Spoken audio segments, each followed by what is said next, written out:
Frères et sœurs, bonjour. Dieu nous ouvre la porte de sa maison. C'est une joie de voir les frères et sœurs de se retrouver ensemble dans la présence de leur Dieu. Notre Dieu a des yeux, il voit, des oreilles, il entend, des mains. Il touche, il bénit, des pieds, il marche. Ce dimanche, comme tous les dimanches, Dieu nous témoigne de sa présence. Par la foi, nous considérons que nous sommes en présence du Seigneur. Que la paix et la grâce de notre Seigneur Jésus-Christ soient dans chacune de nos vies. Que tu sois seul, deux ou en famille, ce moment est un moment de grâce. Nous voulons unir nos voix pour louer le Créateur du ciel et de la terre. Ce sont les voix qui se sont levées depuis la première heure de la matinée. Jusqu'à cette heure-ci, les voix se font entendre. Nous aussi, nous joignons notre voix à celles qui se sont levées depuis le matin pour adorer le roi des rois. Merci donc pour la présence de chacun dans ce lieu de culte. Nous prions. Seigneur de gloire, tu nous reçois dans ta maison. Béni sois-tu, puisque tu nous dis, là où trois sont réunis à ton nom, tu es présent. Il y a ici plus que 3 personnes. Entends donc, Seigneur, cette louange, cette reconnaissance que nous t'adressons. De tout cœur, écoute les voix qui se font entendre. Penche, Seigneur Dieu, ton oreille du plus profond de nous-mêmes. Cette prière de reconnaissance, Père, l'est pour te dire, tu es merveilleux et que ton amour pour nous est incommensurable. Merci parce que tu es Dieu. Merci parce que tu es celui, par son amour et par sa miséricorde, nous a donné son Fils, Jésus-Christ, mort sur une croix pour nos fautes. Oui, il est descendu aux enfers. Le 3e jour, tu l'as relevé de cela. Il est revenu à la vie. C'est notre credo. C'est pourquoi, Père, nous te confions ce moment. Remplis-nous de ton esprit. Permets que tout ce qui se fera, tout ce qui se dira, reçoive ton approbation pour la seule gloire de ton nom. Bénis-nous, Seigneur, et éloigne de nous tous ceux qui ne confessent pas ton nom.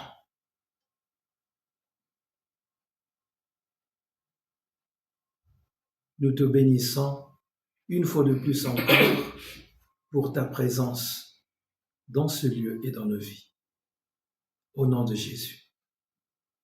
Amen. Amen.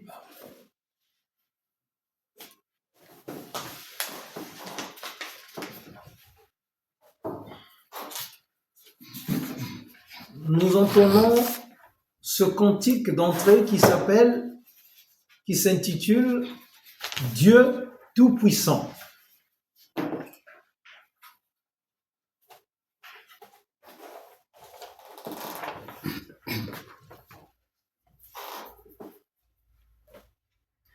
Dieu Tout-Puissant, quand mon cœur considère tout l'univers créé par ton pouvoir, le ciel d'azur, les éclairs, le tonnerre, le clair matin ou les ombres du soir. De tout mon être alors se lève un chant.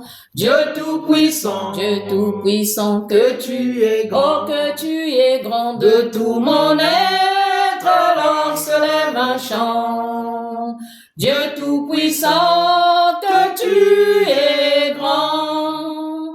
Quand dans les bois ou la forêt profonde, j'erre, j'entends tous les oiseaux chanter. Quand sur les monts, la source avec son onde livre aux zéphyrs son chant doux et léger.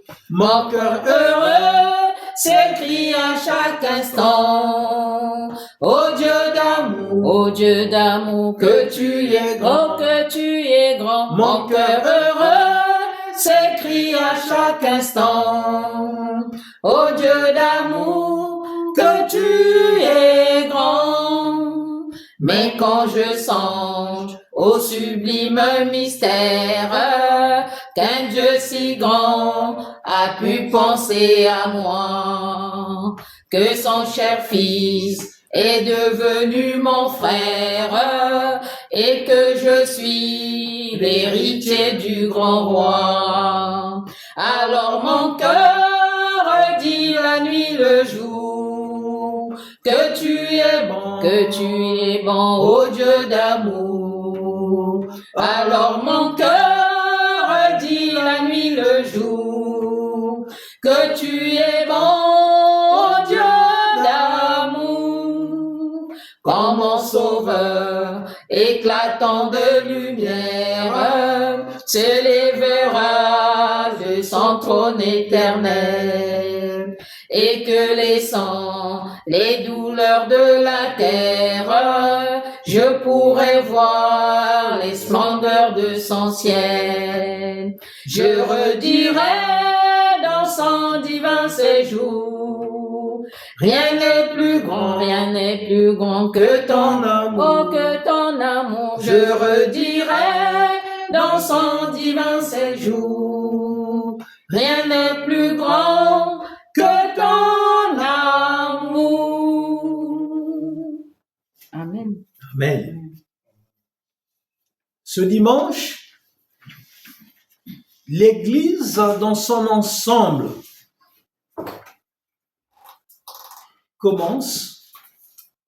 débute la période dite de Carême. Carême, c'est un mot d'origine latine qui littéralement se traduit en français par 40e. Un nombre emblématique, bibliquement parlant. Dans le livre saint, Le nombre 40 définit une lutte spirituelle entre les forces du mal et les forces divines. C'est ainsi, entre autres, que nous pouvons citer les 40 jours de déluge avec le seul juste de son temps, Noé. 40 jours de jeûne observés par Moïse pour recevoir de la main même de Dieu le décalogue, les 10 commandements.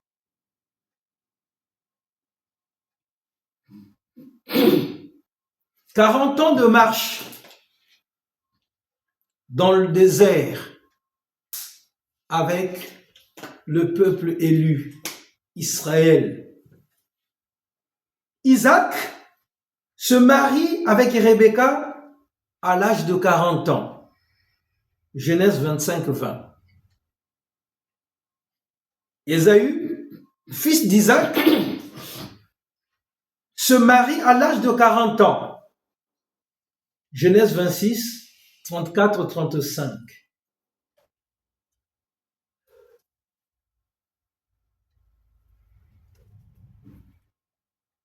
Jacob, décédé en Égypte, son corps, pour l'embaumer, il a fallu 40 jours. Genèse 50, 1, 3. Jonas, le prophète têtu, prévient les habitants de Ninive que dans 40 jours, leur ville sera détruite. Jonas 3, 3, 5. Le prophète Ézéchiel doit se coucher 40 jours sur le côté droit afin de porter symboliquement la faute du royaume de Juda. Ézéchiel 4, 6. Moïse a vécu 40 ans comme prince d'Égypte. 40 ans plus tard, Dieu lui apparaît dans ce que nous appelons le buisson ardent. Il avait donc 80 ans. Moïse envoie ses hommes explorer le pays de Canaan pendant 40 jours. Josué, qui prend l'expédition de cette mission, est âgé de 40 ans. Josué 14, 7. La manne est donnée aux Hébreux pendant 40 ans. Et continuellement comme ça, dans l'Ancien Testament, la liste semble exhaustive. Dans le Nouveau, nous pouvons citer les 40 jours de jeûne observés par Christ après son baptême. 40 jours de vie commune auprès des disciples après que celui-ci ait connu la résurrection. Et dans cette lutte, évidemment, c'est Dieu qui sort victorieux. 40 serait donc le nombre le plus utilisé dans la bouche même de Dieu. Nous pouvons donc le considérer comme le nombre qui définit la foi en Dieu. Le carême est donc ce moment où le chrétien est appelé à méditer. Méditer sur la vie de Christ. La vie de Christ comporte sa naissance, son ministère, son enseignement, mais aussi sa passion, l'œuvre de la croix, sa mort, mais aussi sa résurrection. Qu'est-ce que cela implique pour toi, pour l'Église? L'Église est constituée donc des chrétiens, des fidèles qui adhèrent à l'enseignement de Jésus-Christ. Le carême concerne tous les chrétiens. Je suis sans ignorer que cette méditation n'est pas connue de tous les chrétiens. Cependant, je le conseille vivement, car cet exercice spirituel nous permet de recentrer notre vie sur un seul objectif: ma foi en Jésus-Christ. Ce Jésus qui a connu l'ignominie sur la croix.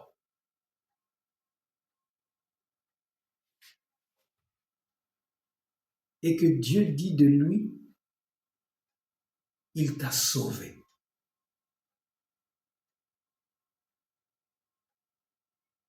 C'est pourquoi, frères et sœurs, vous qui observez ce moment, soyez assez courageux, puisque pendant 40 jours, vous êtes appelés à méditer, à prier. Certains certainement le feront avec des vœux, nous le verrons à la fin, sachant que cette promesse, nous la faisons à Dieu et que nous sommes dans l'obligation de la tenir. Car si tu n'es pas apte à faire une promesse à Dieu, ne la fais pas. Comme je le disais, ce n'est pas une obligation. Mais, personnellement, je recommande cet exercice spirituel qui permet, mais vraiment à ceux qui le suivent, de recevoir aussi des bénédictions particulières. C'est pourquoi nous allons bénir Dieu qui permet à l'Église de nous donner ce temps de méditation, comme nous venons de le voir, dans cette bataille, dans cette lutte, la victoire de Dieu est reconnue totalement.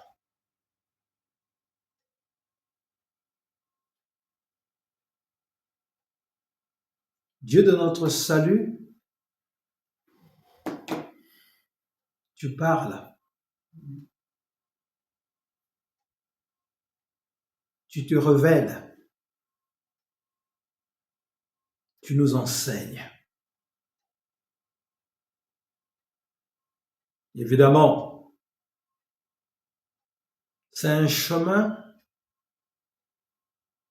sur lequel nous apprenons tous les jours. C'est pourquoi nous te sommes reconnaissants, celles et ceux qui ont marché avec toi, qui ont accepté, obéir, quelquefois à des situations assez difficiles. Mais toi, tu as assuré ta présence dans leur vie. Et c'est ce que tu nous dis aussi sur la personne de Christ, ton Fils, qui est assis à ta droite et qui sans cesse lève des prières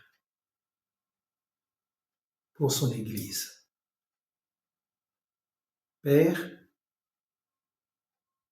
fais-nous vivre ce mystère. Remplis-nous de force et de courage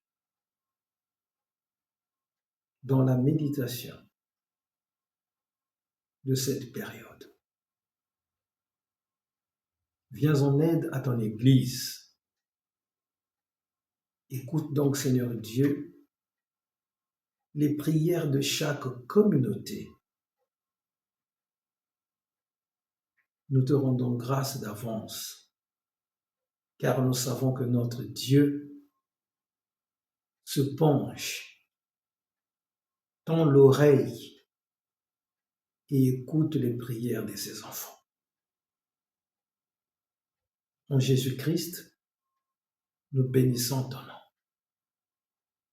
Amen. Amen. Amen.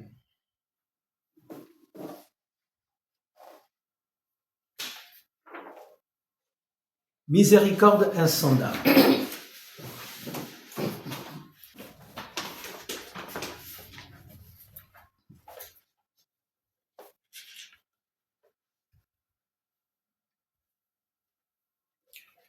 Miséricorde insondable, Dieu peut-il tout pardonner?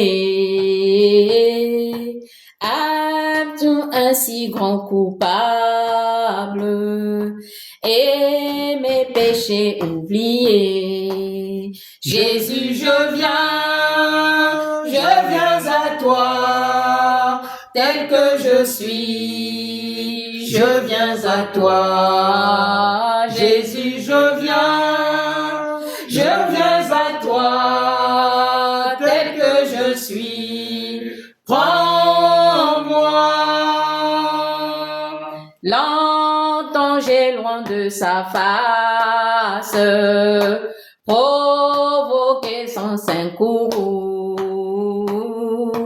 fermer mon cœur à sa grâce, blesser le sien devant tous. Jésus, je viens à toi, tel que je suis, je viens à toi. Jésus, je viens à toi, tel que je suis. Prends-moi. Oh Jésus, à toi je cède, je veux être libéré de tout péché qui m'obsède, être à jamais délivré. Jésus, je viens à toi, tel que je suis, je viens à toi. Jésus, je viens à toi, tel que je suis. Prends-moi. plus de honte. Mon fardeau m'est enlevé. Pour le ciel, je suis en route. Heureux pour l'éternité. Jésus, je viens à toi, tel que je suis, je viens à toi. Jésus, je viens à toi, tel que je suis, prends-moi. Amen. Amen. Merci.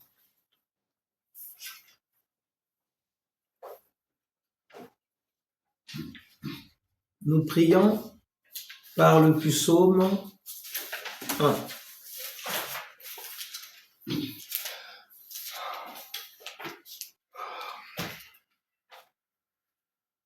Heureux l'homme qui ne suit pas le conseil des méchants, qui ne s'arrête pas sur la voie des pécheurs et ne s'assied pas en compagnie des moqueurs, mais qui trouve son plaisir dans la loi de l'Éternel et la médite jour et nuit.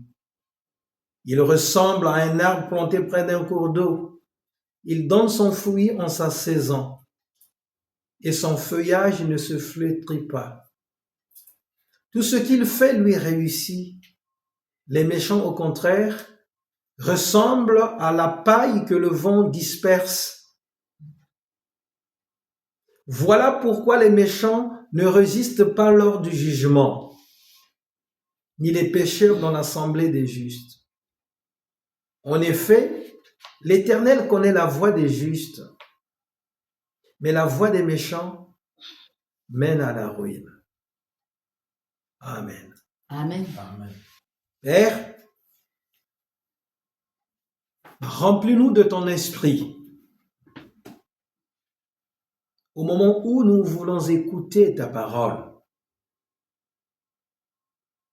parle, brise nos cœurs de pierre. Permets que ta parole nous formate. Permets, Seigneur Dieu, que ta parole soit ce pain qui nourrit notre esprit, qui console notre âme. Au nom de Jésus. Amen. Amen. Amen. Nous prenons nos Bibles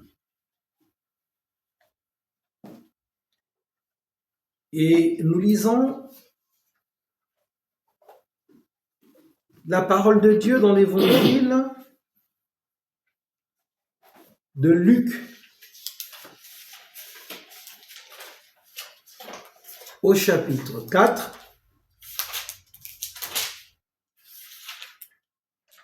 les versets 1 à 13. Luc 4, 1 à 13.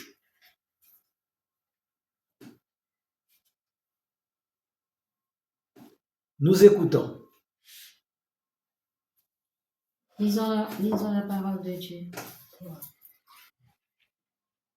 Jésus, rempli de Saint-Esprit, revint du Jourdain et fut conduit par l'Esprit dans le désert. Il y fut tenté par le diable pendant 40 jours. Il ne mangea rien durant ces jours-là et, quand ils furent passés, il y eut faim. Le diable lui dit alors, « Si tu es le Fils de Dieu, ordonne à cette pierre de se changer en pain. » Jésus lui répondit, « L'Écriture déclare, « L'homme ne vivra pas de pain seulement. » Amen. Jusqu'à 13. Le diable l'emmena plus haut, lui fit voir en un instant tous les royaumes de la terre et lui dit, « Je te donnerai toute cette puissance et la richesse de ces royaumes. Tout cela m'a été remis et je peux le donner à qui je veux. Si donc tu te mets à genoux devant moi, tout sera à toi. » Jésus lui répondit, « L'Écriture déclare, « Adore le Seigneur ton Dieu et ne rends de culte qu'à lui seul. » Le diable le conduisit ensuite à Jérusalem, le plaça au sommet du temple et lui dit, « Si tu es le Fils de Dieu, jette-toi d'ici en bas, car l'Écriture déclare, Dieu ordonnera à ses anges de te garder.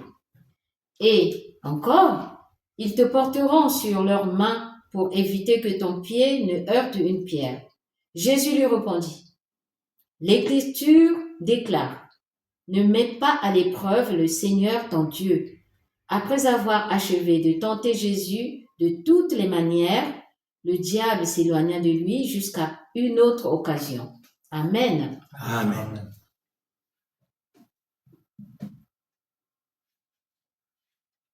Ce texte nous est bien connu.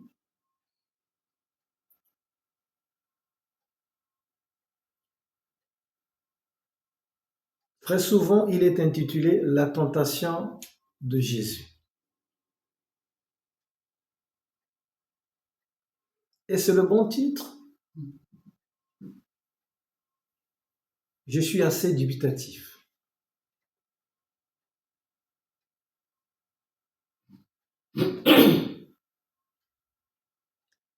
Le texte, le récit est assez clair. Clair dans la façon dont il est raconté.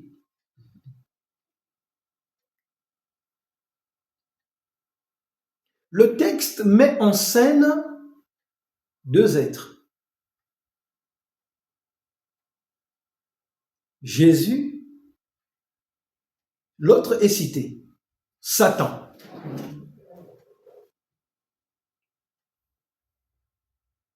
Il s'avère que Jésus est humain. L'autre, c'est un esprit.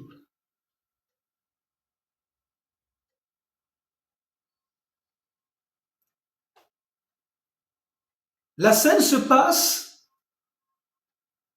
le lieu est dit, dans un désert.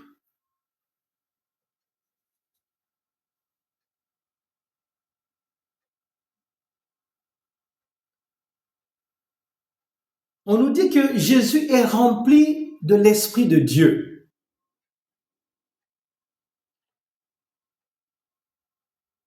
Et c'est l'Esprit de Dieu qui le conduit dans le désert.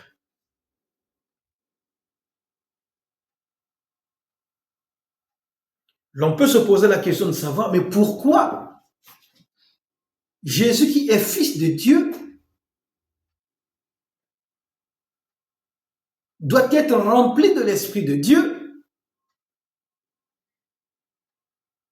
et pour qu'il soit conduit dans le désert?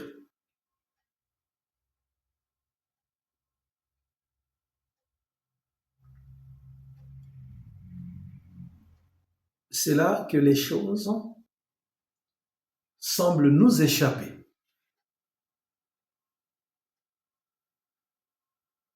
Évidemment, chercher comme ça, c'est peut-être difficile de comprendre le texte. La Bible, c'est un ensemble.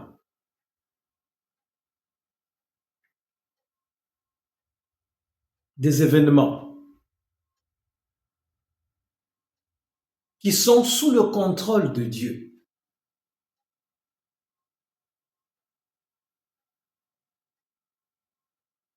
Dans la lecture de la Bible, nous devrions rechercher la cohérence pour que finalement la parole de Dieu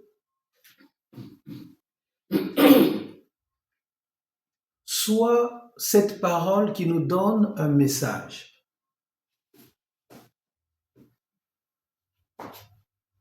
Nous avons vu tout à l'heure que les 40 jours ne commencent pas qu'avec Jésus.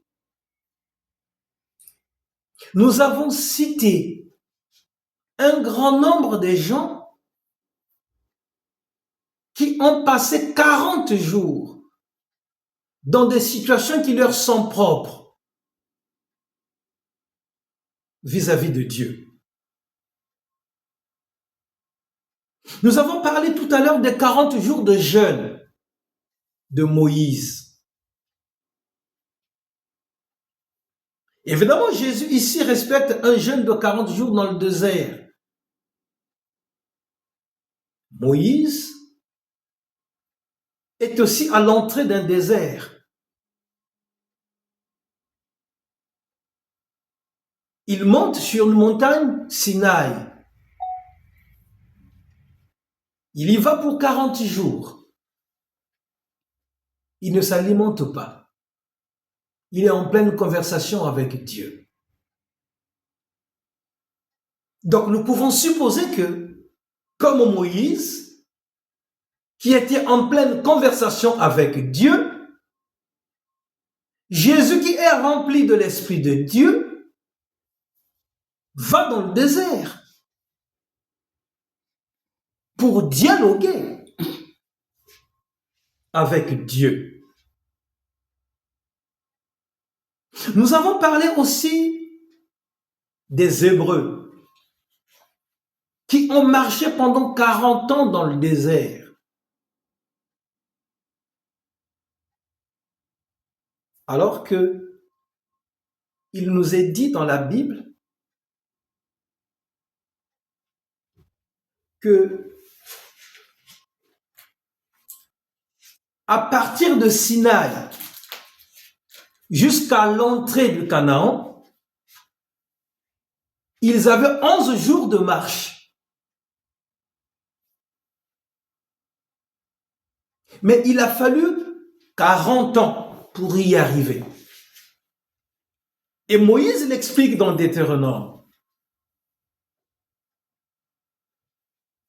Ce peuple a erré dans le désert pour qu'il soit éduqué par Dieu.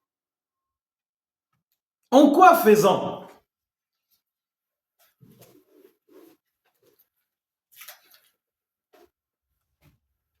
Tout simplement parce qu'il n'obéissait pas à ce que Dieu attendait de lui.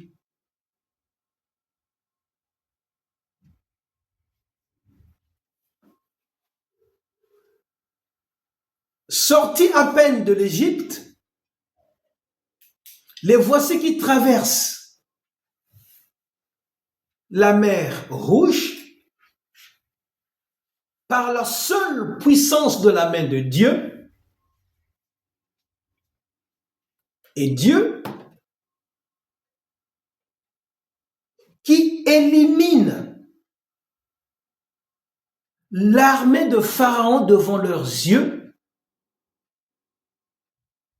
en engloutissant dans la mer les chars des combats.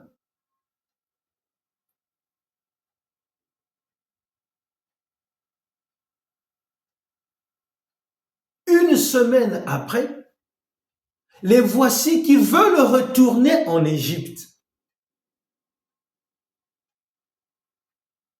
Conscients d'eux, que Dieu venait de fermer derrière eux le passage. Dieu venait d'effacer toute trace de passage. Il n'y avait aucune porte qui les laisserait entrer en Égypte.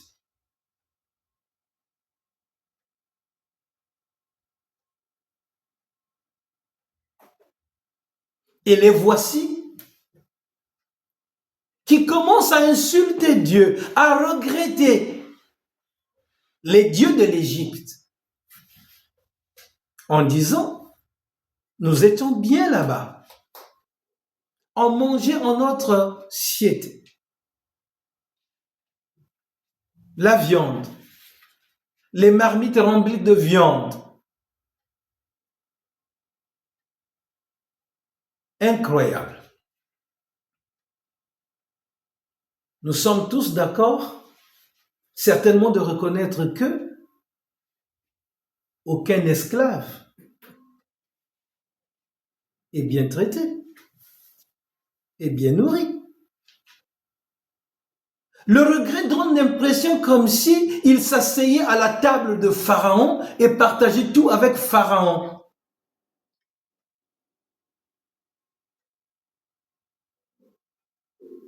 Et d'ailleurs, à cause de la soif,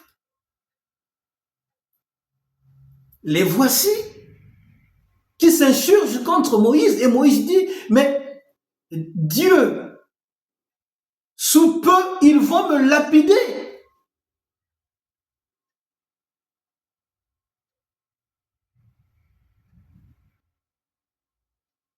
Et Dieu, dans sa miséricorde, dans sa grâce, va leur donner de l'eau. Mais ce peuple a continué à douter. Pendant l'absence de Moïse, qui va rencontrer Dieu donc à Sinaï, il voit le frère de Moïse, Aaron, de leur faire un Dieu. Mais quel Dieu? Mais ce Dieu qu'ils ont connu en Égypte, où Dieu a dit, vous ne repartirez plus là-bas, car je viens de vous délivrer de l'esclavage. Ceci nous donne l'impression qu'ils sont bien sortis de l'Égypte, mais l'Égypte n'est pas sortie dans leur tête. Ils réclament un veau d'or. En dépit de la grande puissance de Dieu qui s'est déployée depuis leur sortie des maisons qu'ils occupaient en Égypte.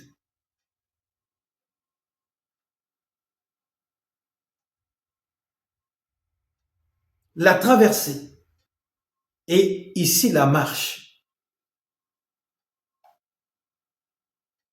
Dieu s'est dit finalement, ils n'écouteront pas.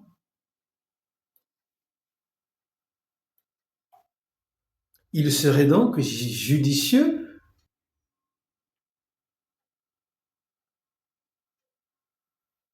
de les instruire,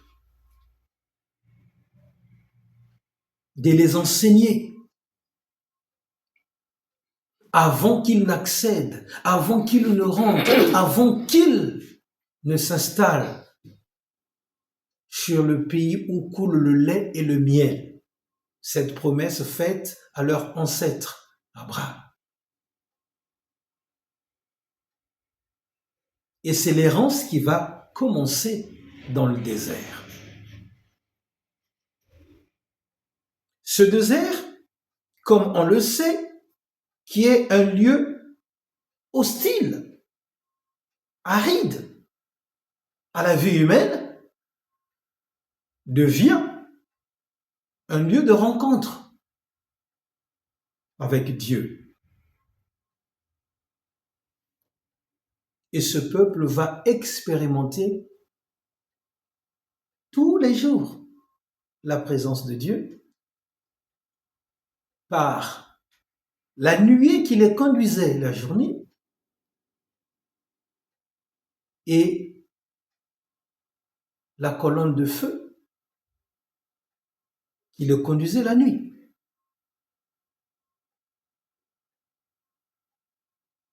Tous les matins, ils avaient à manger.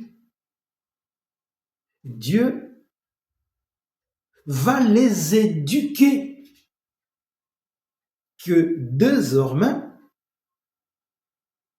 ce n'est pas en travaillant dur que vous allez gagner votre pain, le pain de l'esclavage, le pain de l'effort, le pain de la sueur.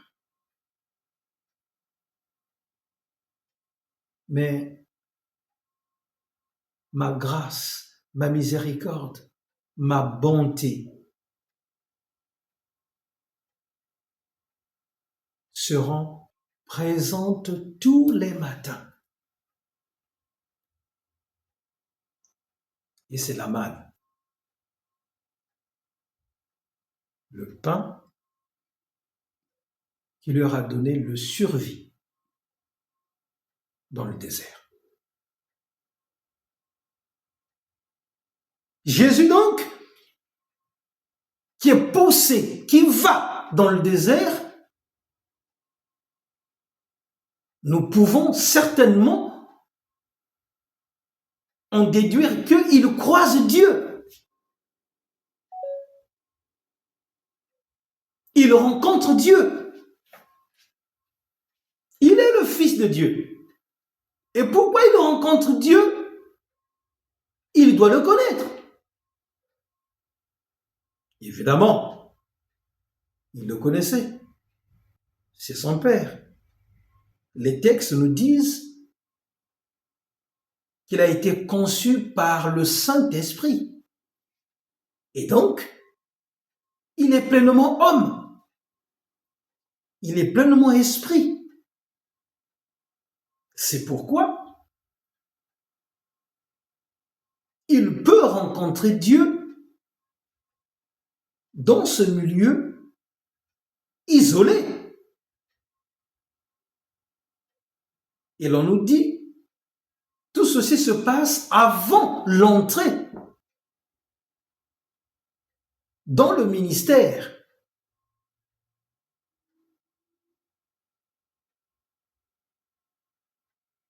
Israël est celui, finalement, qui n'a pas obéi.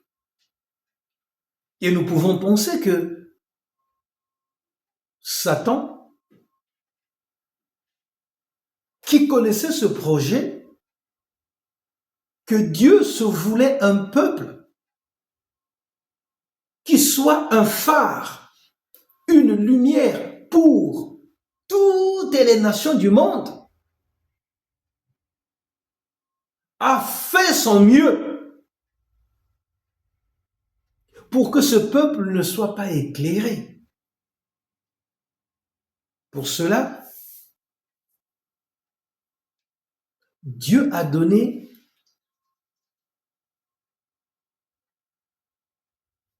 les commandements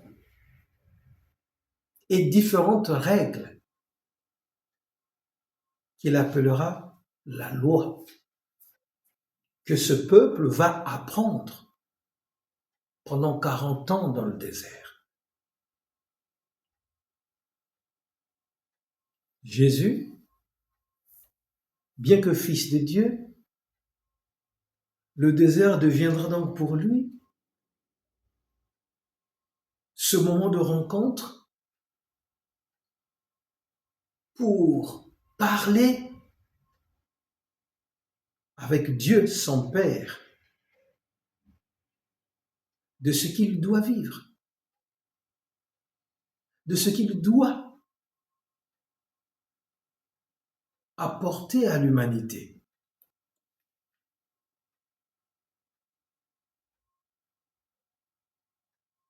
La preuve, quand il sort du désert 40 ans, 40 jours après, on nous dit il a faim. Et Satan, qui a la possibilité de connaître la pensée humaine, sait que Jésus a faim.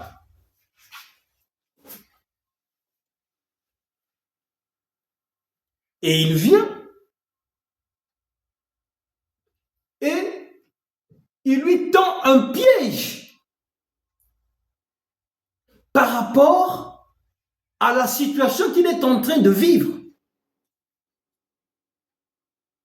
Si tu es le Fils de Dieu, Satan ne savait-il pas qu'il est le Fils de Dieu? Jésus lui-même ne savait-il pas qu'il est le Fils de Dieu? Évidemment, l'identité est même la clé du ministère de Jésus-Christ.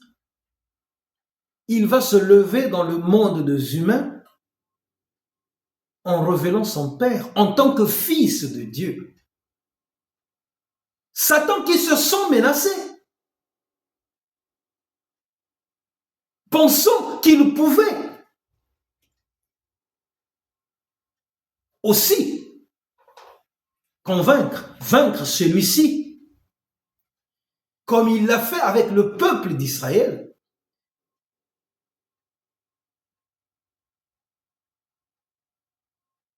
Vient avec les mêmes propositions pour que celui qui se déclare fils de Dieu, qu'il est en réalité, connaisse la séduction, connaisse l'échec. Alors, Jésus ne dit pas que oui, je suis le fils de Dieu. Il n'a pas besoin de s'afficher. Il n'a pas besoin de le proclamer, car il ne doit rien à Satan. Souvenons-nous, le même chemin conduit au même point d'arrivée. Satan, c'est pas la première fois qu'il s'élève. Jésus dit, il est menteur dès l'origine, dès le commencement. C'est le père du mensonge. Dans Genèse 3, souvenons-nous, il vient voir Ève et lui pose la question. Avez-vous le droit de manger tous les fruits de ce lieu? Ève, sans réfléchir, lui dit non, pas tout. Et Ève explique qu'il y avait un arbre dont il n'avait pas le droit de manger les fruits. Et lui dégaine tout de suite en disant non, c'est faux. À ce moment-là, pourquoi poser la question puisque tu le savais? Alléluia.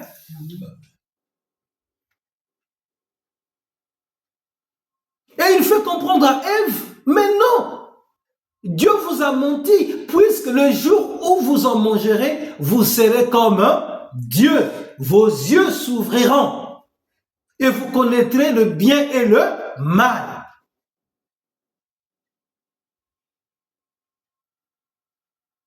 Vous serez comme Dieu, donc l'égal de Dieu, et vous connaîtrez tous les secrets de Dieu. Cela apparemment a fasciné la femme, qui se tourne donc vers son mari, son époux, Adam, et lui fait la même proposition. Et Adam, lui, ne réfléchit pas, comme il aime sa femme. Malheureusement, les deux succombent, tombent dans la tentation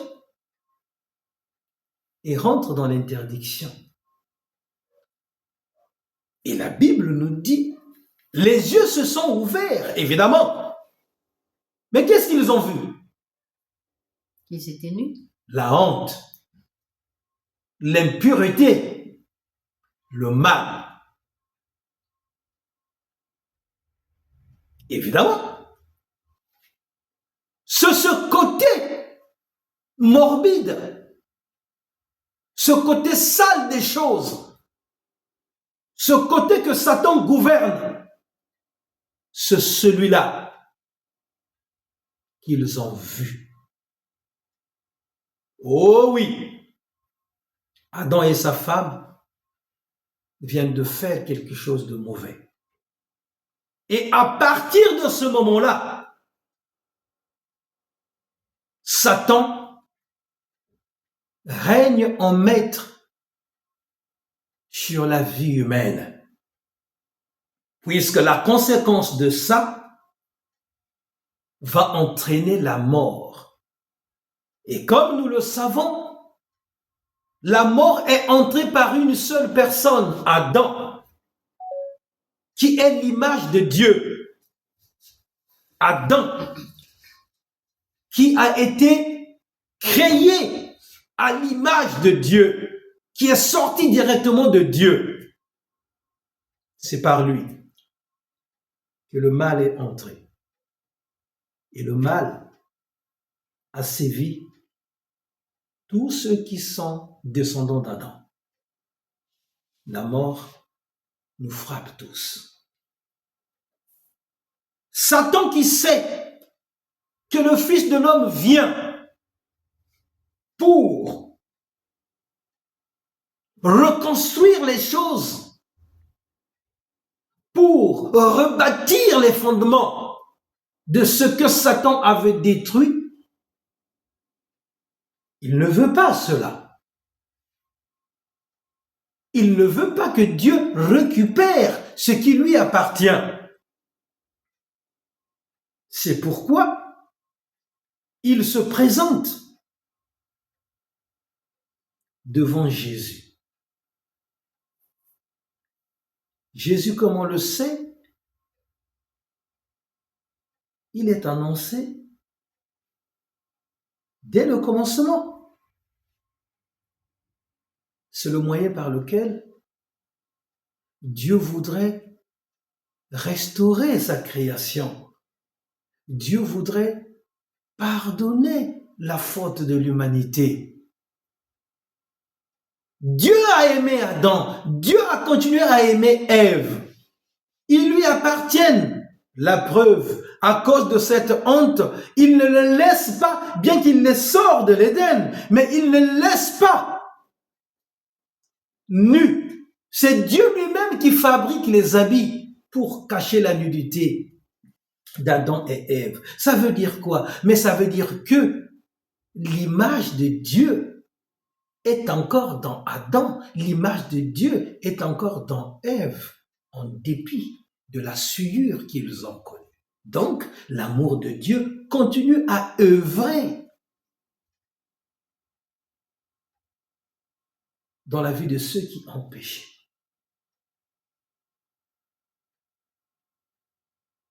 Et Dieu, dans sa préscience, travaille. C'est pourquoi Jésus-Christ est annoncé par les prophètes. Et Ésaïe, Jérémie ont préparé dignement la piste de la venue de celui-ci. Jean-Baptiste est celui qui a entendu la voix qui a dit « Celui-ci est mon fils, en qui je mets mon espoir. » Écoutez-le. Jean a vu une colombe descendre sur celui-ci. Et il l'a baptisé. Il a dit, voici l'agneau de Dieu qui enlève les péchés du monde. Il dit à ses disciples, et je ne connais aucun serviteur de Dieu qui dira à ses ouailles, non, ce n'est plus moi, la vérité est là-bas. Vous en connaissez, vous? Jean est le seul qui a dit, ce n'est plus moi que vous devriez suivre. La vérité est là devant vous. Cette voix s'est répétée quand Jean, Jacques et Pierre ont été remplis de cette vision que nous appelons la transfiguration. Dieu a répété ce qu'il avait dit à Jean-Baptiste. Pierre dit, nous avons entendu cette voix.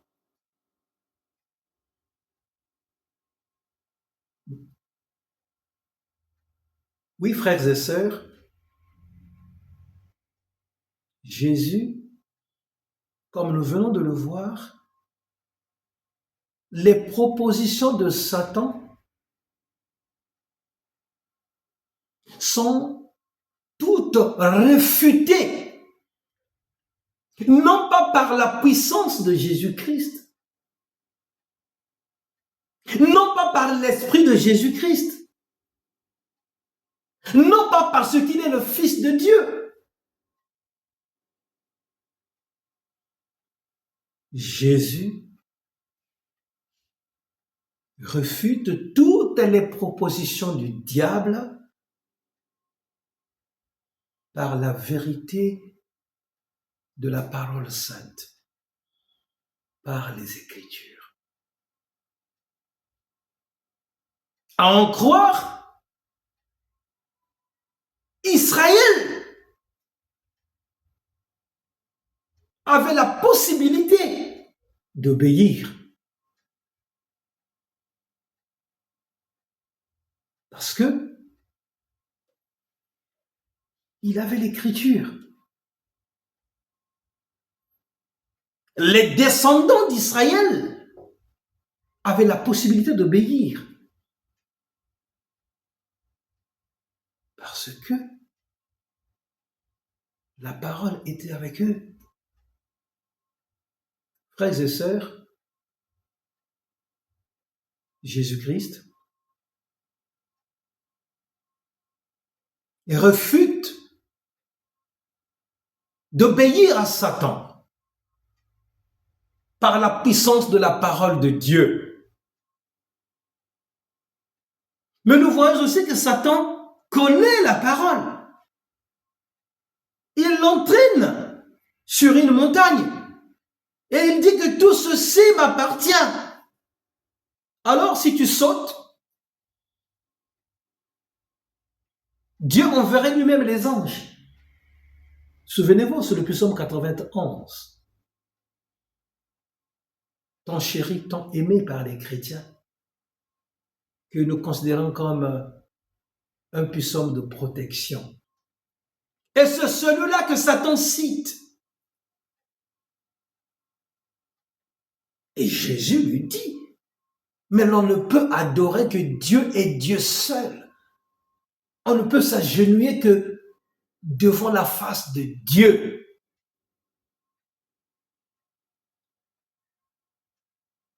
Comprenons que Jésus-Christ est la réalisation de l'Écriture. C'est lui la parole de Dieu. Il dit aux Israélites, vos pères ont mangé la manne, mais ils sont tous morts dans le désert. Nous concluons que le pain que Dieu les a donné était un pain de survie et non de vie. Mais il dit, moi, je suis le pain qui descend du ciel. Si vos pères ont mangé la manne, moi je vous donne le pain de vie. Mon corps est le pain qui vous donne la vie.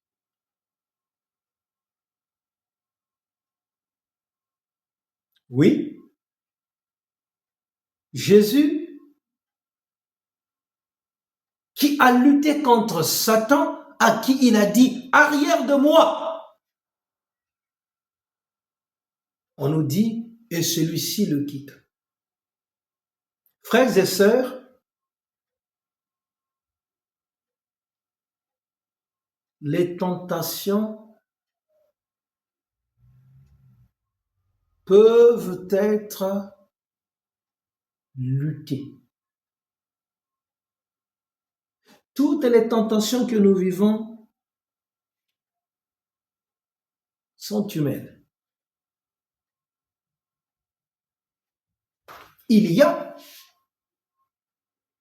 oui, il y a chaque fois un désir qui naît du cœur pour que l'envie s'installe au fond du cœur. C'est pourquoi, frères et sœurs de grâce, faisons très attention de la manière dont nous voyons, de la manière dont nous écoutons, de la manière dont nous prononçons. Oui? Il y a une question. Oui?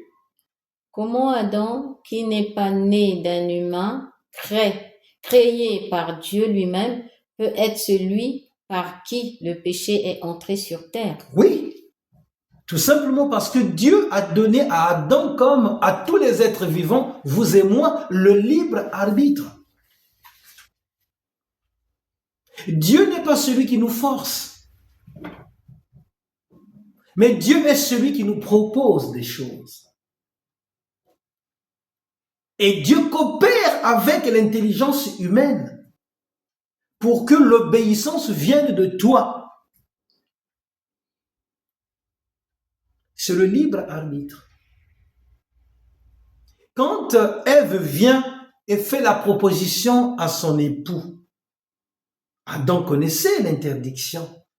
Et à la clé de cette interdiction, il a dit, le jour où vous en mangerez, vous mourrez. Il savait. Et pourquoi a-t-il obéi? Mais parce que le libre arbitre en lui a dit, je peux le faire. Donc, cette possibilité d'être comme Dieu, de connaître comme Dieu, malheureusement, semble être présent en eux. Alors que nous savons que nul ne peut être comme Dieu.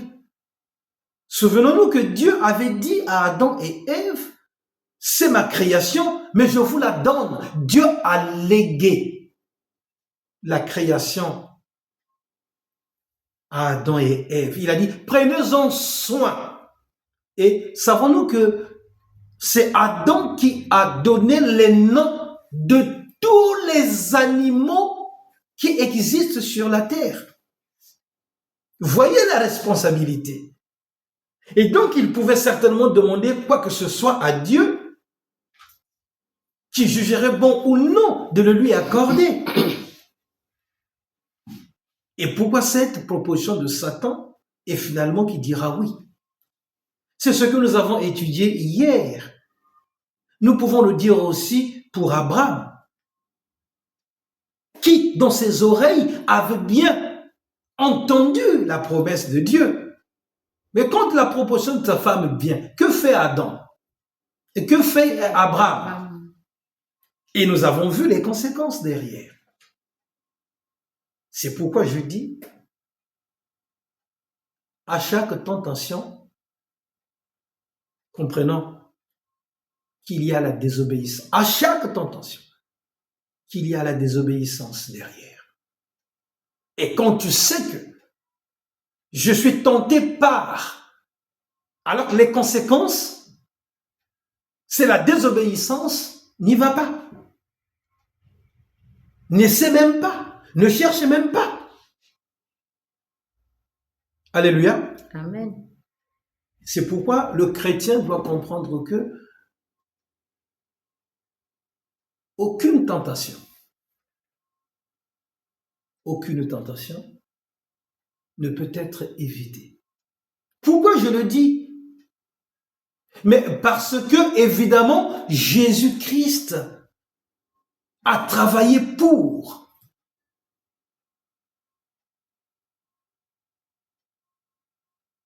Souvenons-nous qu'à Gethsémane, Jésus a demandé à son Père s'il n'était pas possible que la coupe, c'est-à-dire le sang qu'il doit verser, qu'il ne le fasse plus. Mais il dit en lui-même, non, c'est pour cela que je suis venu. Donc, malgré cette tentation de la souffrance qu'il doit vivre, qui doit le conduire à la mort, Jésus reconnaît qu'il est là pour cela.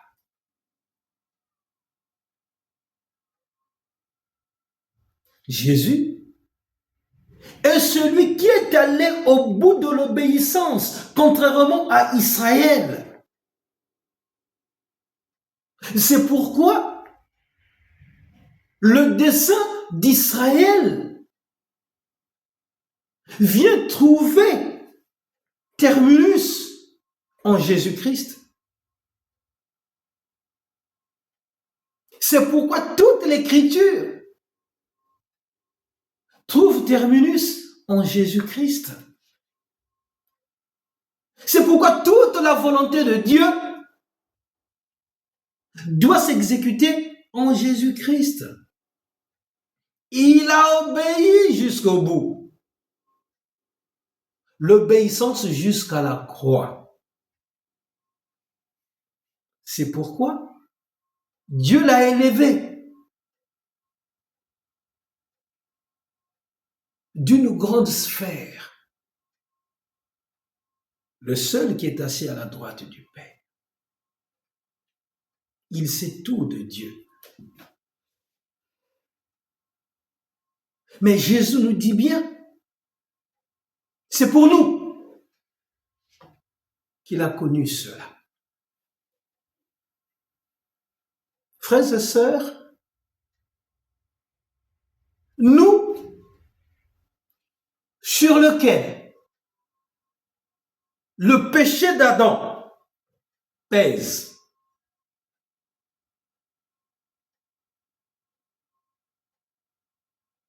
notre restauration, notre reconstruction, le pardon de notre faute, la faute d'Adam en nous,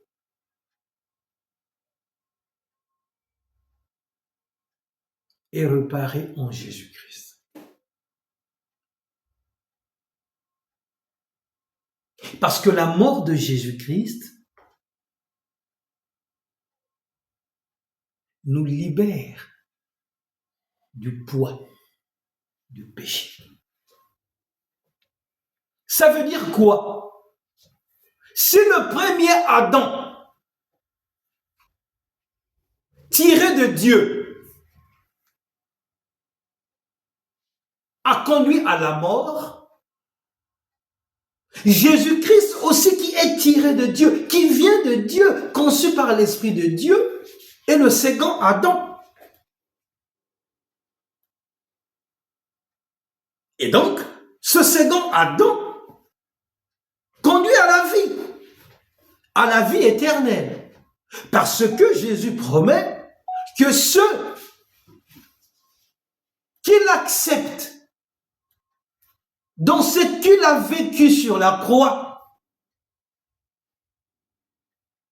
le premier, qui se relève de la mort, qui ressuscite réellement et qui vit pour toujours. S'il devient notre sauveur, s'il devient notre Seigneur, nous aussi, quand bien même que nous allons connaître le poids de la mort, mais il y a une promesse de résurrection, il y a une promesse du salut, il y a une promesse de la vie éternelle, à l'exemple de Jésus-Christ. C'est en cela qu'il est le second Adam. Si le premier Adam a donné la mort, le second Adam, lui, donne pleinement la vie. Et c'est ce que nous croyons. C'est pourquoi le chrétien vit dans l'espérance de connaître le royaume.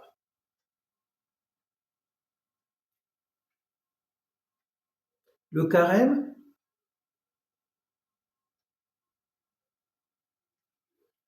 nous conduit donc par les textes bibliques à la méditation de la vie de Christ, l'impact de cette vie dans la vie que nous avons en lui.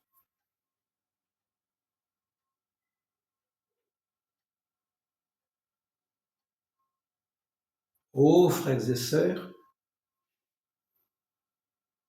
je prie Dieu qu'il nous donne son esprit, l'Esprit Saint, pour que ces choses deviennent assez claires dans nos pensées et dans nos cœurs. La vie de foi en Christ n'est toujours pas ce que nous pensons, c'est-à-dire qu'il nous délivre de nos ennemis, qu'il nous donne une vie prospère, que nous ne tombions pas dans les pièges qui nous sont érigés, de choses comme ça. Ceux qui vous prêchent cela vous égarent, parce que la mort subite existe. Qui connaît son temps? Qui connaît son heure? C'est pourquoi la Bible nous demande que nous soyons prêts.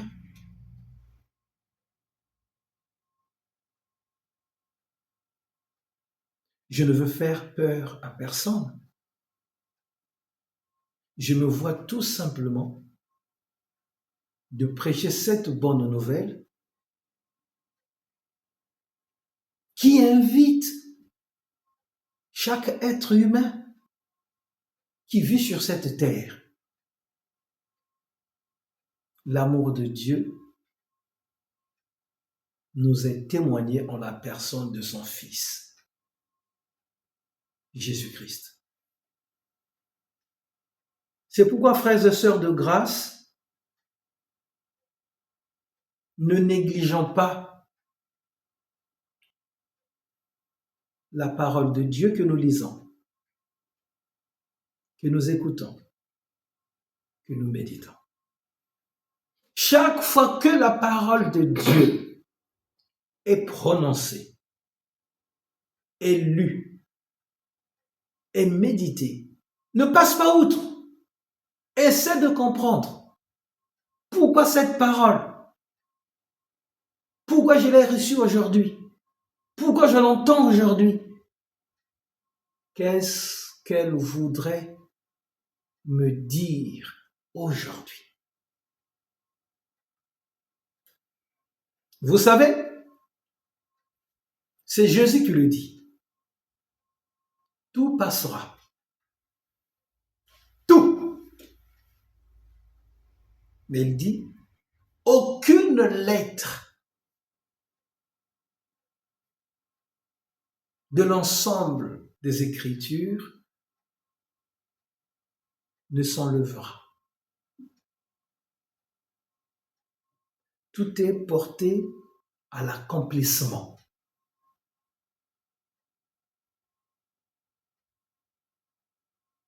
Satan n'est pas le plus fort. C'est un esprit. Un esprit qui ne vit plus dans la présence de Dieu, qui a été banni.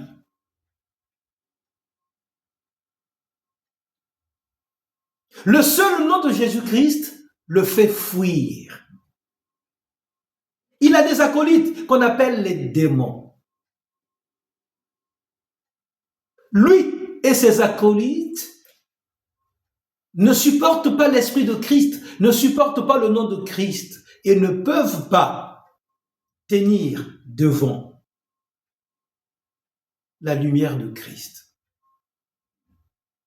C'est pourquoi, frères et sœurs, nous devrions connaître le nom de Jésus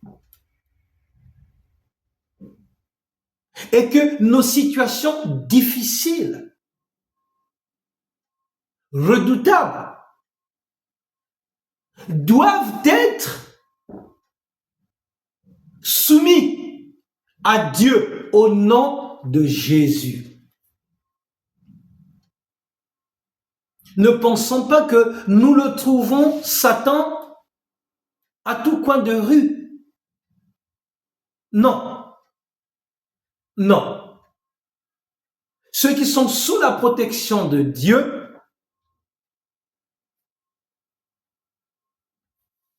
peuvent se consoler en disant, Dieu est notre protecteur.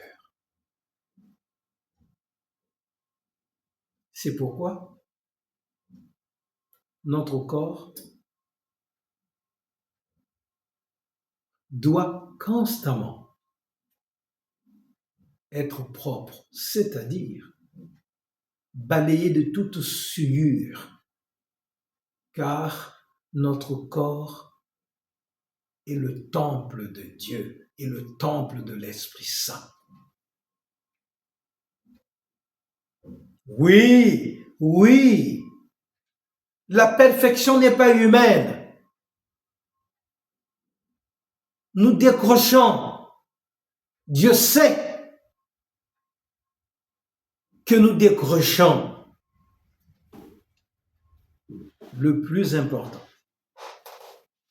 en tombant, de ne pas rester sur cette position, c'est-à-dire reconnaître que vous êtes tombé. Et comprenez pourquoi vous êtes tombé. Demandez pardon, ça s'appelle une prière de repentance. Dieu est celui qui vous relève. Et quand vous êtes relevé, invoquez l'Esprit de Christ pour vous soutenir. Et Dieu donne son esprit à ceux qui le lui demandent.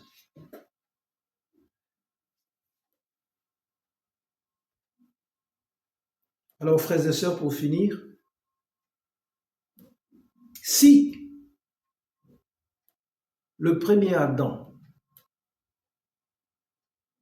a donné la mort, le second Adam, lui, donne la vie en abondance. C'est pourquoi ce premier dimanche de Carême nous donne de comprendre que cette période dite de méditation, de repentance, de demande, cette période où nous cherchons Dieu, nous voulons rencontrer Dieu dans nos déserts. Nous sommes appelés à être solides. Mais cette force ne viendra pas de vous, mais de Dieu, à qui nous devrions nous soumettre en lui disant, témoigne-nous, Seigneur, de ton amour, car nous voulons méditer le mystère de la vie de ton Fils. N'hésitons pas, pendant cette période,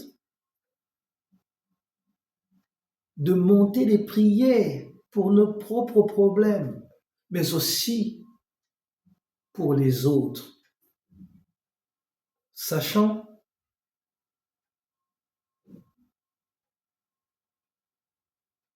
mener les poids des autres à Dieu.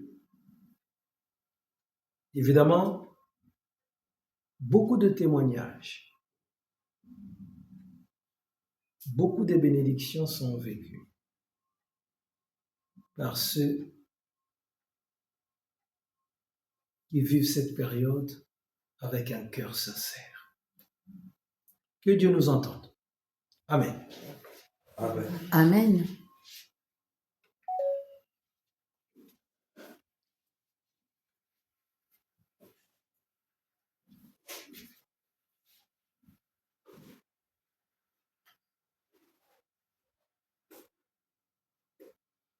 Nous méditons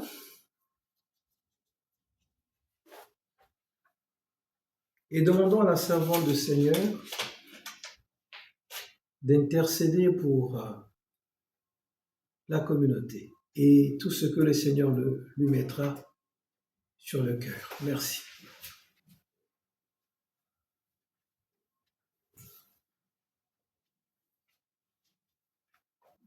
Non, non, non, jamais ne passera. La parole de Dieu jamais ne passera. Non, non, non, jamais ne passera. La parole de Dieu jamais ne passera. Pourquoi s'attacher à ce qui passera? Venez à Jésus et vous saurez la vie. Éternel Dieu Tout-Puissant, oui Seigneur, ta parole ne passera point. Pourquoi nous nous attachons à ceux qui concernent le monde, mais aussi quel monde, mon Dieu, mon roi? Nous rentrons dans cette période de carême. Toi seul, Seigneur, es Dieu. Et toi seul, Seigneur, nous permets de regarder à toi. Parce que tu es le seul Dieu.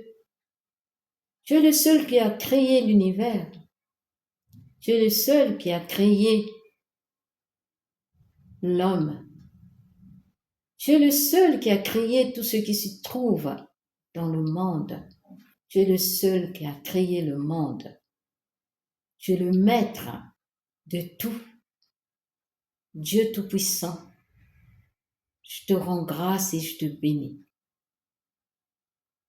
Par cette période de carême, tu nous demandes de regarder à toi. Tu nous demandes de méditer ta parole. Tu nous demandes, Seigneur, de nous regarder pour, Seigneur, éloigner tout ce qui n'est pas de toi. Oui, Seigneur, parce que nous péchons tous les jours. Si nous voulons, Seigneur, de commencer ce moment de carême et de finir ce moment de carême pendant 40 jours, oui, Seigneur, tu nous as donné plein d'exemples qui concernent ces 40 jours.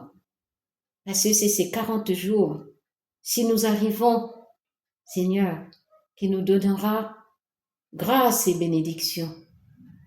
Oui, mon Dieu, mon roi, car tout ce que nous voulons recevoir, nous voulons, Seigneur, que ça soit par toi. Oui, mon Dieu, mon roi, Israël t'a désobéi. Aujourd'hui, nous te désobéissons aussi, Seigneur. Mais ton amour est là. Ton amour est là en chacun de nous, Seigneur. Tu nous donnes la possibilité de choisir. Tu nous donnes cette possibilité, Seigneur, de regarder qu'à toi. Le choix est là. Est-ce que nous voulons aller du côté de Satan, qui est rusé comme tout, ou du côté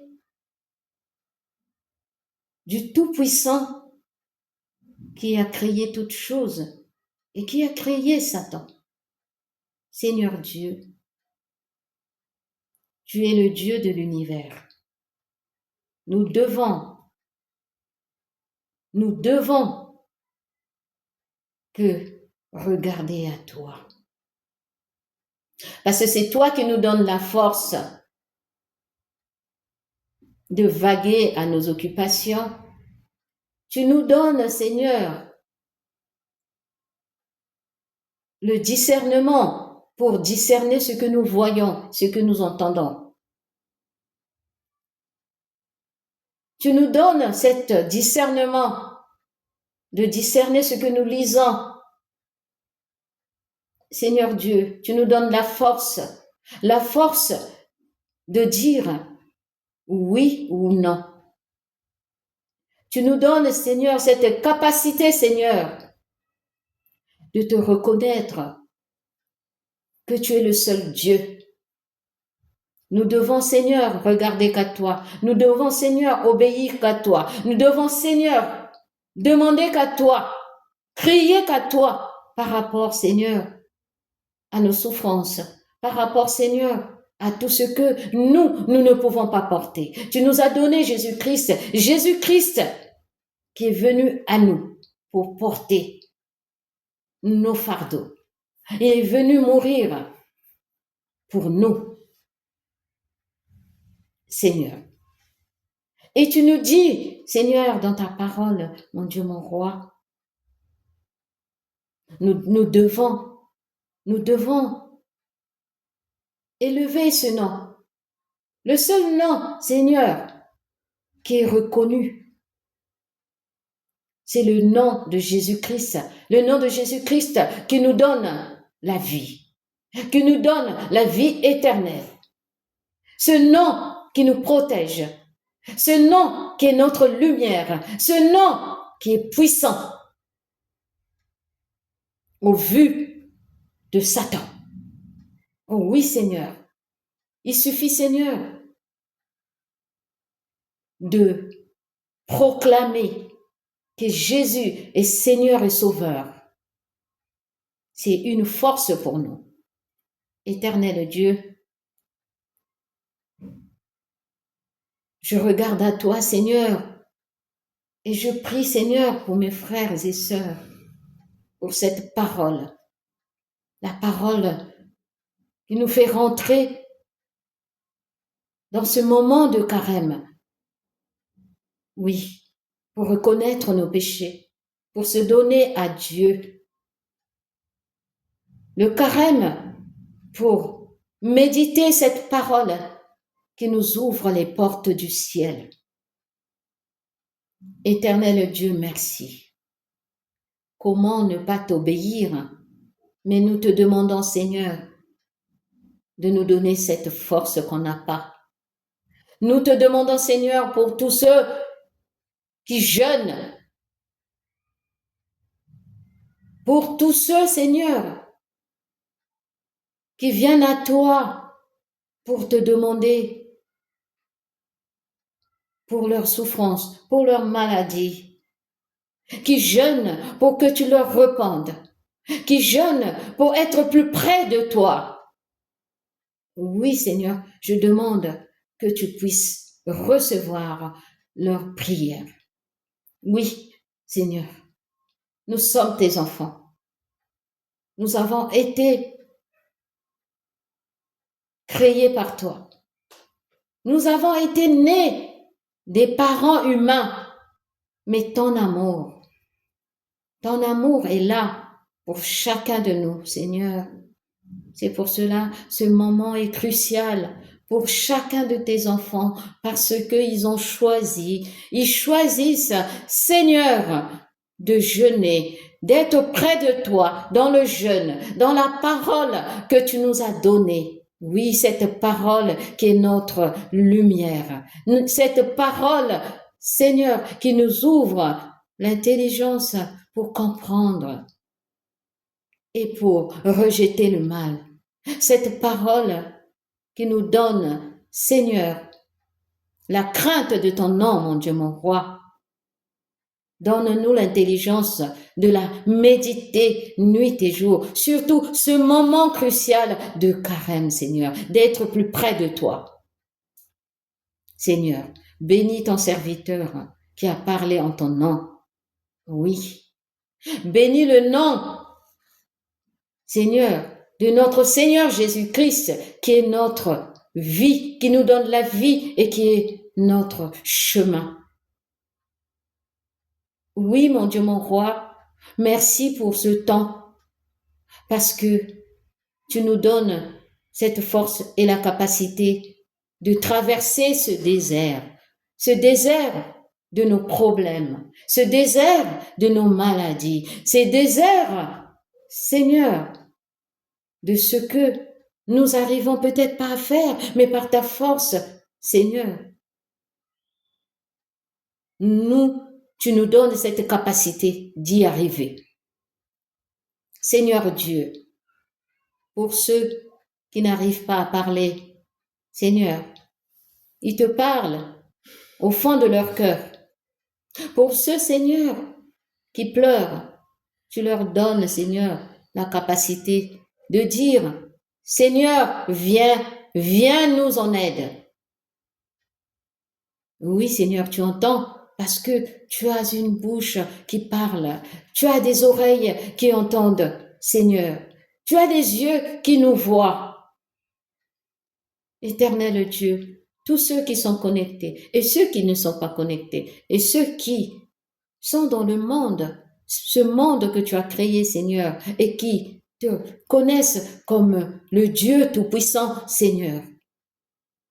Ne les oublie pas. Ne les oublie pas, Seigneur. Tu es miséricordieux. Tu es bon, tu es amour. C'est pour cela, mon Dieu, mon roi, nous regardons qu'à toi. À personne d'autre qu'à toi. Seigneur, que ton amour soit en chacun de ta création. Mon Dieu, mon roi, merci. Merci, Seigneur, pour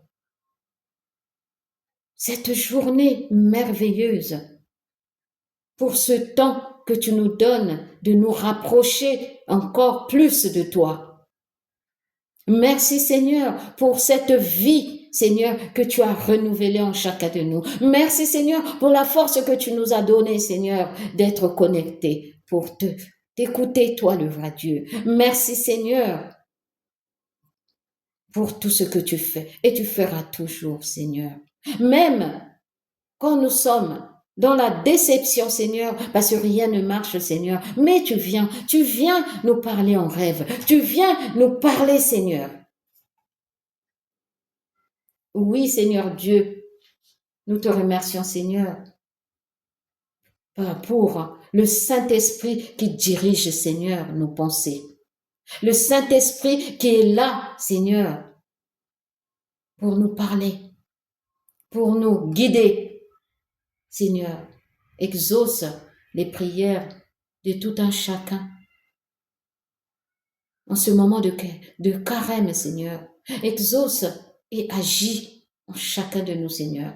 Nous comptons sur toi parce que tu es notre Dieu, tu es notre Maître, tu es le Tout-Puissant, tu es le Dieu éternel. Jésus-Christ, en ton nom, Seigneur, nous crions. Alléluia, alléluia. Oui, ton nom sauve. Et, Seigneur, nous comptons sur toi, mon Dieu, mon roi, pour nous sauver. Merci, Seigneur. Merci, Seigneur, pour ce que tu nous donnes. Nous savons que nous ne voyons pas, mais tu nous donnes. C'est après seulement, Seigneur, que nous nous disons oui. Oui, c'est Dieu qui nous a donné. C'est Dieu qui a fait ceci. C'est Dieu qui a fait cela pour moi. C'est pour cela, Seigneur, que nous venons à toi et nous crions merci, Seigneur. Éternel Dieu, entre tes mains, tes enfants. Entre tes mains, Seigneur, tous ceux qui ont besoin de toi. Entre tes mains, Seigneur, le monde qui vacille, donne la paix. Entre tes mains, Seigneur, nous voulons, Seigneur, ta protection. Entre tes mains, Seigneur, nous remettons tous nos fardeaux.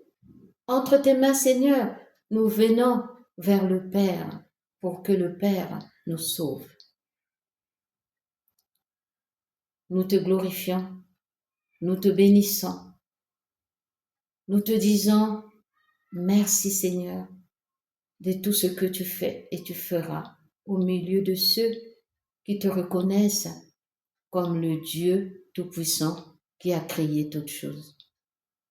Ainsi j'ai prié au nom de ton Fils Jésus-Christ, lui qui intercède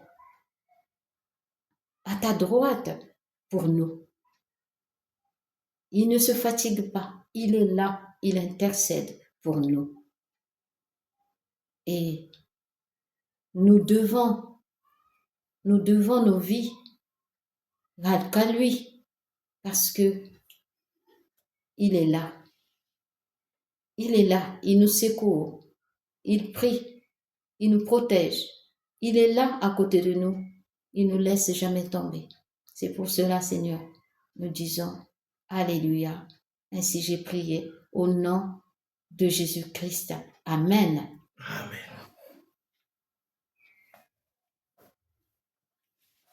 Nous entendons ce cantique qui s'intitule « Trouver dans ma vie ta présence ».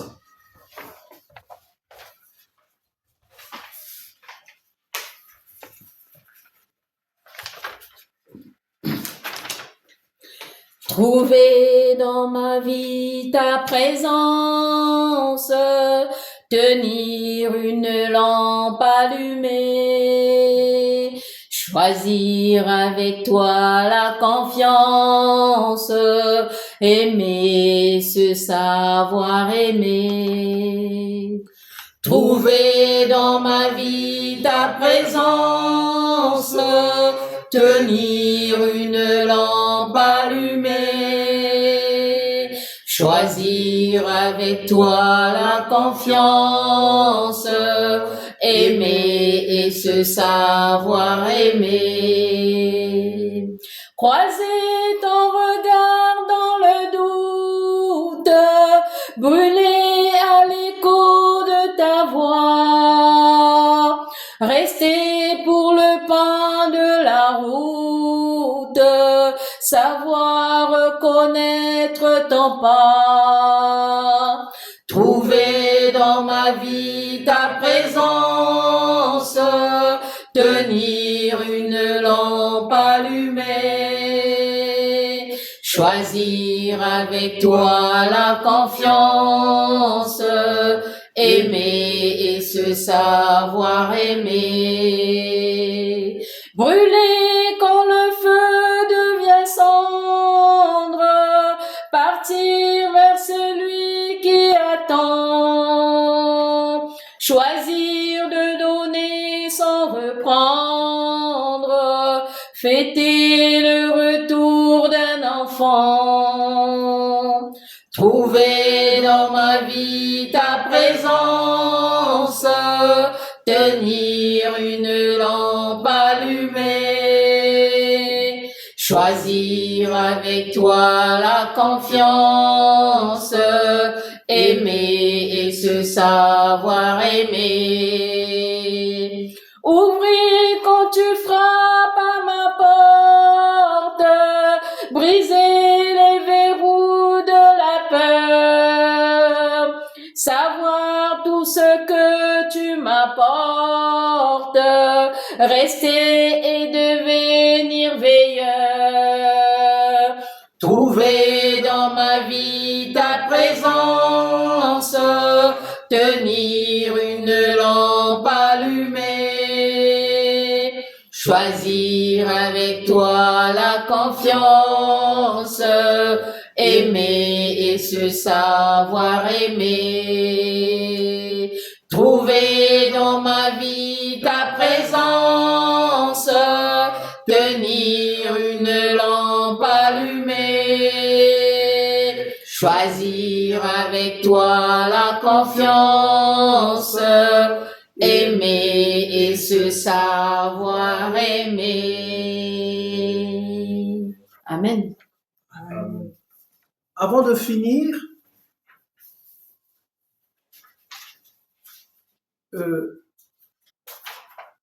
une annonce.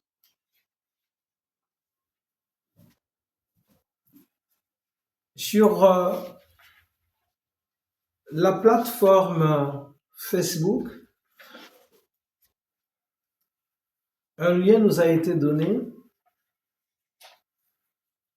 dans l'aide, la consolation que nous apportons aux frères et sœurs qui sont éprouvés.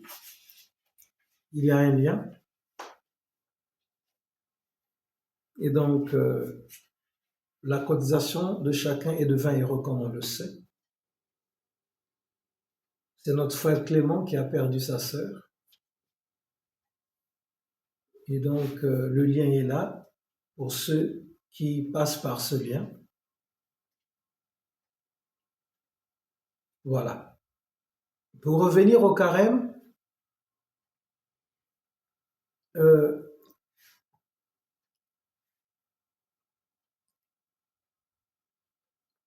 le carême,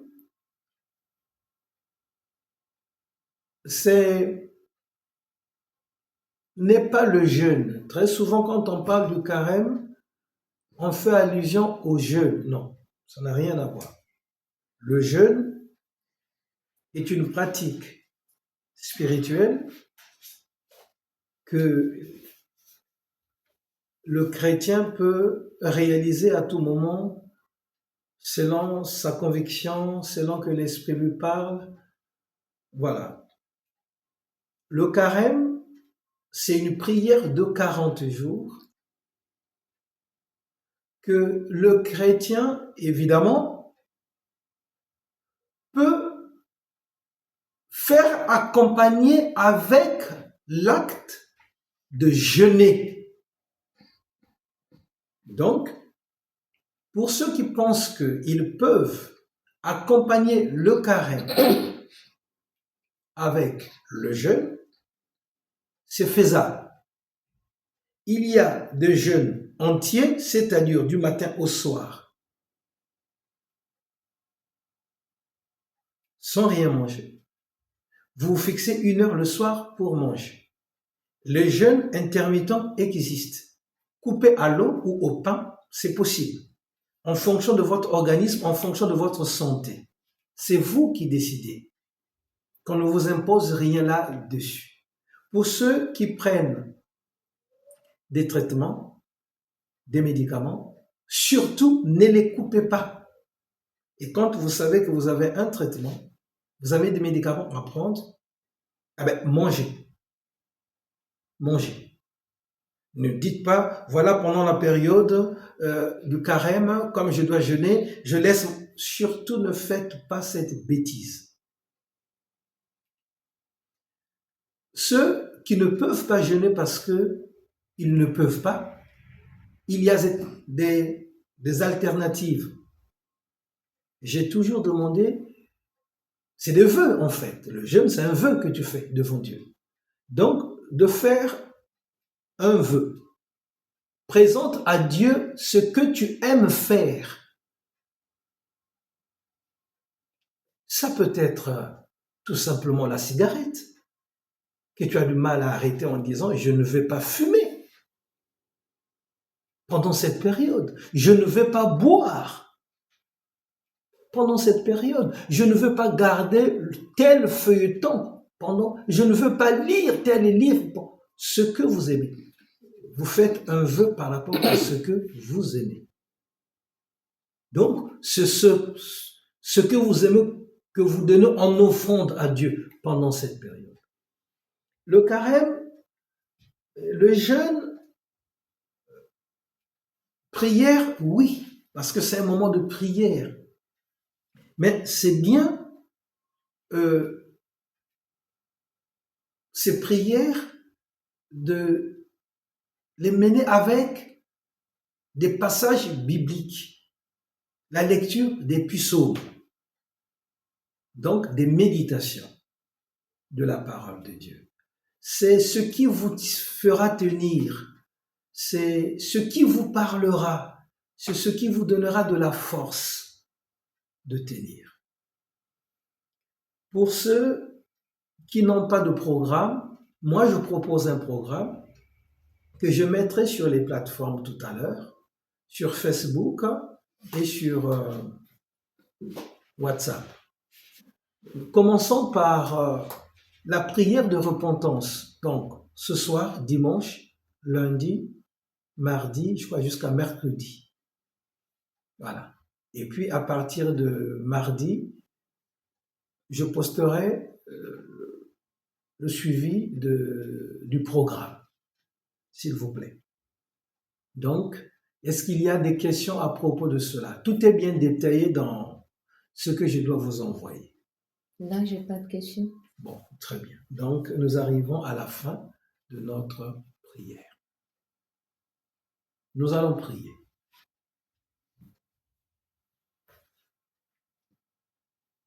Seigneur, nous te bénissons et te rendons grâce pour la joie. Ta parole est puissante. Ta parole est lumière. Ta parole est vie. Nous te sommes reconnaissants pour cet enseignement. Guéris-nous, Seigneur. Oui, nous voulons que ta main puissante nous guérisse de nos maladies. Nous te prions pour ceux qui souffrent au milieu de nous, des traitements durs. Soutiens, Seigneur. Ceux qui te demandent la guérison, viens en aide, Seigneur. Vois ceux qui traversent des déserts, soit cette oasis dans lequel tes enfants vont éponger leur soif. Il est dit que tu es la source d'eau vive. Oui, Seigneur, donne-nous toujours cette eau pour que nous n'ayons plus soif. Tu es le pain de vie. Permets que ta parole nous remplisse de joie, nous remplisse d'espoir, nous remplisse d'assurance. Que ta parole nous donne de la fortification. Père, nous te prions pour nos ennemis, ceux qui nous tendent des pièges, ceux qui nous veulent du mal. Touche-les. Nous voulons qu'ils te connaissent aussi, qu'ils viennent à toi. Permets-nous d'être des exemples, des modèles, en pardonnant, en étant justes et droits dans ce que nous faisons. Te confiant l'Église tout entière dans l'exercice du carême. Nous savons que Satan, l'adversaire de Dieu et celui des hommes, s'est levé. Mais l'Esprit de Christ est avec nous. C'est pourquoi nous déclarons la victoire sur ces 40 jours. Que Dieu est celui qui planifie le chemin, mais aussi les témoignages que ses enfants doivent vivre.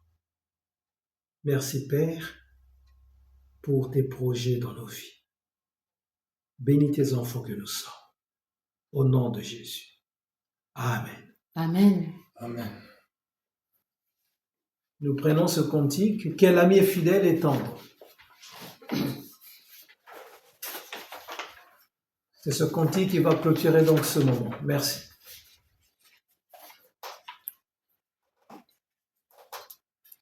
Quel ami fidèle et tendre nous avons en Jésus-Christ, toujours prêt à nous entendre, à répondre à notre cri.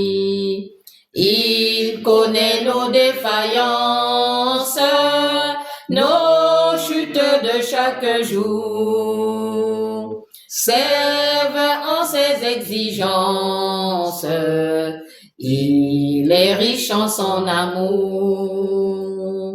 Quel ami fidèle et tendre nous avons en Jésus-Christ,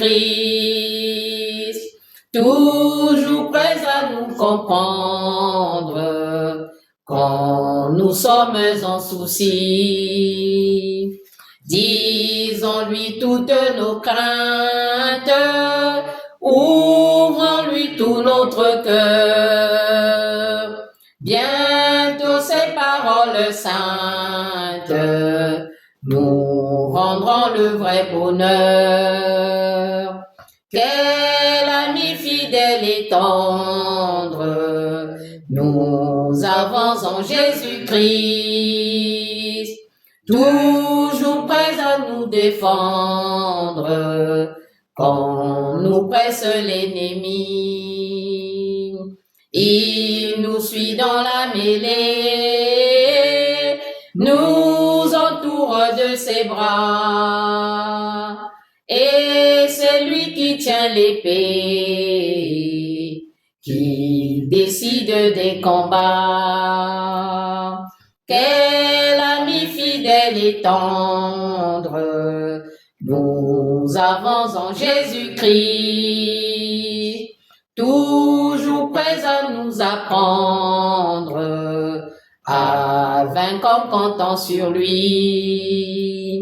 S'il nous voit vrais et sincères à chercher la sainteté, il écoute nos prières, nous donne sa liberté.